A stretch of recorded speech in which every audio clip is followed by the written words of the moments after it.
This is huge for the San Diego Padres as these overall good performances have boosted the Padres to a respectable win and fans are excited. Let's talk about it. Hi, welcome back to another episode of Padres Digest with your host Andrew. I am back with very frizzly hair today for some reason. I don't know why. But before we get into anything, stick around to the end of the video because we do have some post-game fan reactions where I get you guys, the fans, involved. Post on Twitter, post on the subreddit. Maybe it'll be featured on the channel. And as always, please subscribe. Thank you. So, a good game overall. Haven't had one of those in a while. Feels like a long time since we've had a game that was just like an overall good game on like every aspect. I still remember when we played the Giants and we won like twice by like one run. We had like, what, 5 straight one-run games? Whatever, right? This was a nice change of pace.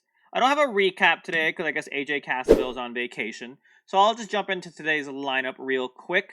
So offense in total might be back, which would be amazing. And a good game all around, like I said. And then some quick roster updates that you've probably already seen, but I'll present them to you anyways. So yes, Tatis Jr. Or, if you're Don Orsillo, Manny Machado. If you watched it, you watched it. Big games overall from our players.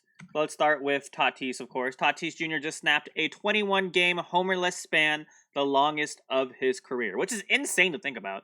I actually can't even remember the last time Tatis hit a home run. That's how long it's been. I can't remember the last time a lot of these players have hit a home run besides like Bogaerts and Machado and I guess Shildt.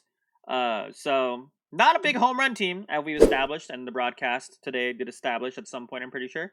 But let's look at the box score real quick. We'll focus on the hitting for right now. But of course, Tatis Jr. did look good. I mean, he had a strikeout, but again, Tatis strikes out. That's kind of what he does.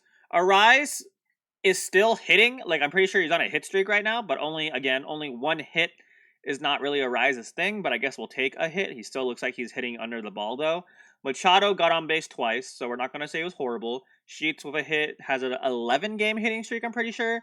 Bogey is back above. I guess we can say back above. 251 average.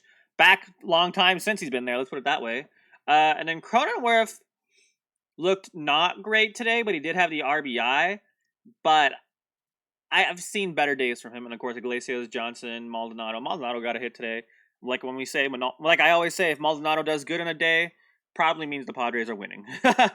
But yeah, a good offensive day. And then yesterday was also a pretty good offensive day. I know we lost yesterday, but we are scoring, I don't want to say more runs than usual, but kind of more runs than usual. So it was a good day. I have a confession to make, though. I was watching this game on my couch, and then the score was 1-2, and then I fell asleep. And then I woke up, and it was 5-1, and I was like, what just happened? Now, obviously, I watched the highlights. I know what happened. But, yeah, I missed the best moment of the game, basically, because I fell asleep because I'm old. So that was funny to me. But, yeah, I mean, a good overall offensive game. And we've had a lot of good overall offensive games, probably thanks to the Dodgers series. Even though we had some bad games against them, I feel like we definitely flicked a switch somewhere around then. Maybe a little bit in Arizona, too. But if the offense can consistently perform like this today for, like, at least the rest of the season. Well, you know what I mean, right? The rest of the season, obviously. But if we can consistently perform like this for a while, that'll make me very happy. Let's put it that way. I'm trying to use my words properly. But let's talk about Dylan Cease real quick. Because I feel like Dylan Cease had a good game, but also not a great game.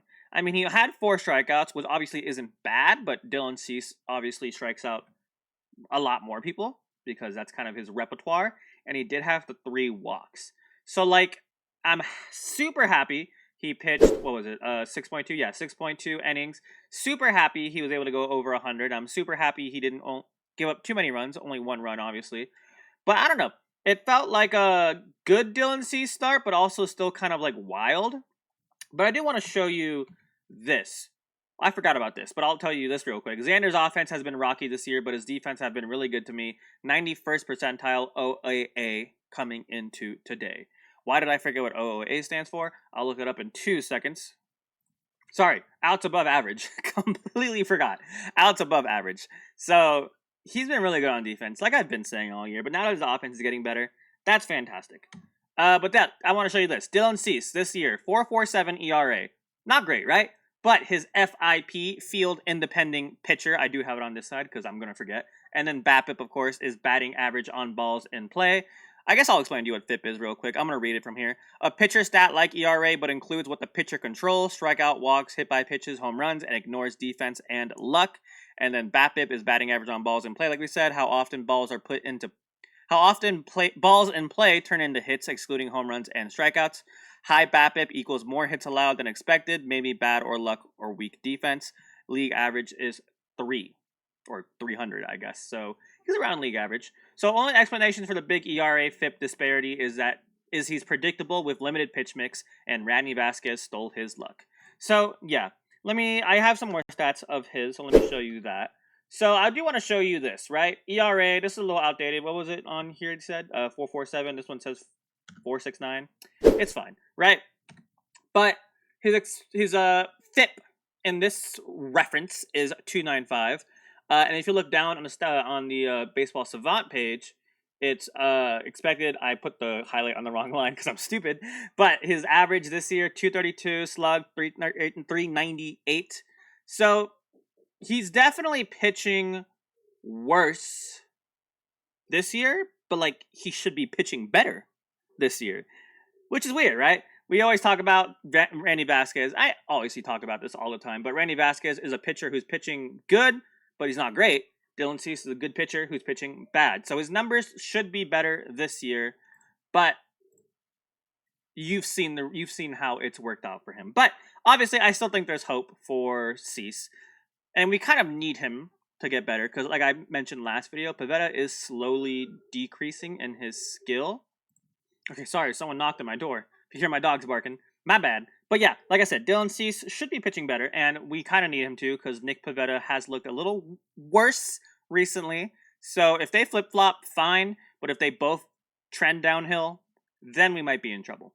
But let's just hope everyone plays good. Let's put it that way, right?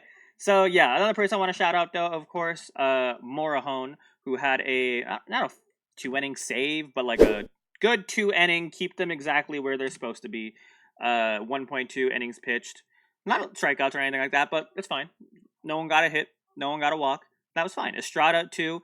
Estrada kind of looked a little wild, but he dialed it in, and obviously nothing really bad happened besides the hit. So yeah, a good bullpen day. Like I said, a good all-around win. Morahone is great, and we love Morahone. So yeah, doesn't walk many hitters. Guy attacks the strike zone, which I feel like he's one of the only pitchers doing that right now. I feel like a lot of our pitchers are wild right now, but like I said last video about the bullpen, they're tired. But this is going to go into my next point. Yeah, so obviously I showed you today's lineup, but some quick roster updates. So, wrong button. Padres designated Jason Heyward for assignment. Heyward was their starting left fielder for the early part of the season, but had posted a 4.094 OPS and twice landed on the IL. Meanwhile, the more important news, Brian Hoeing returns from his shoulder injury with Sean Reynolds option to AAA. So, first of all, thank you, Jason Heyward, for your service. You did stuff, not a lot, but you were still a good enough serviceable left field. But Sheets kind of took your job. Thank you for training Sheets, though. He did train Sheets a little bit in the outfield, so we appreciate that. But yeah, I think he was struggling in AAA. Oh, sorry. Let me rephrase my thoughts. I think he might retire because he was struggling in AAA, and if you can't play in AAA, especially in the PCH, where like you can touch a ball and it'll hit a home run. All respect for Jason Heyward, wherever you go. I know he's obviously a little older, so I just wish you the best. Let's put it that way, right? But I think Brian Hoeing will be an exciting thing to happen for us because, again, our bullpen's exhausted. Brian Hoeing hasn't pitched all year, and he's a good pitcher last year. So that'll be big for us. I think that'll genuinely be big for us. But also, tomorrow, another big thing, hopefully a start of a run. Tomorrow is the end of Merrill's 7-day concussion IL stay. Adding him back with a suddenly hot Bogaerts and Tatis finding his power stroke leads to something positive in the next few weeks. So yeah, hopefully Merrill's another person who can figure out his swing because he's not looked great, but he's had a good week to figure things out, maybe work on some things. So yeah, we got some good things happening for us, Padre fans. Good things to look forward to. What else you can look forward to, you ask? Some Friar Faithful feed comments. 110 pitches and 20 outperformance from Dylan Cease? Question mark. Xander raising his batting average above 250? Tatis breaking his home run drought with a 3-run shot? Morahone delivering the final 5 outs? Yes. Yes, that did happen, and we love it. Cable Guy, drought was so long he got Don calling him Manny. That was so funny. And the funniest part is Don is obviously our announcer. So for him to get that wrong, that's crazy. Like if another guy got it wrong, like fine. Like I'm sure he covers like 50 different teams. But for Don to get that wrong, that's so funny. No hate, obviously, but like that's just funny to me. And of course, Fernando Tatis Jr. Enough said. But yeah, good win overall. Probably, like I said, one of the most comfortable wins we've had in a while. So nice to get a nice stress-free reaction out of this. A nice stress-free game in general. But yeah, let me know how you guys feel about everything. Are you excited to see Tatis back? Obviously, but, you know, tell me anyways. Are you worried about Nick Pivetta and Dylan Cease? Do you think Dylan Cease will go upward? Do you think he'll trend downward? Let me know how you feel about Brian Hoeing coming back. Are injuries coming back? Or Jason Hayward? How do you feel about Jason Hayward? Let me know about a lot of things. But of course, please subscribe. Have a fantastic rest of your day. Happy first day of summer. I think it's today. I don't remember. But yeah, thank you for watching. Have a fantastic rest of your day and go Padres. Thank you for watching. Bye.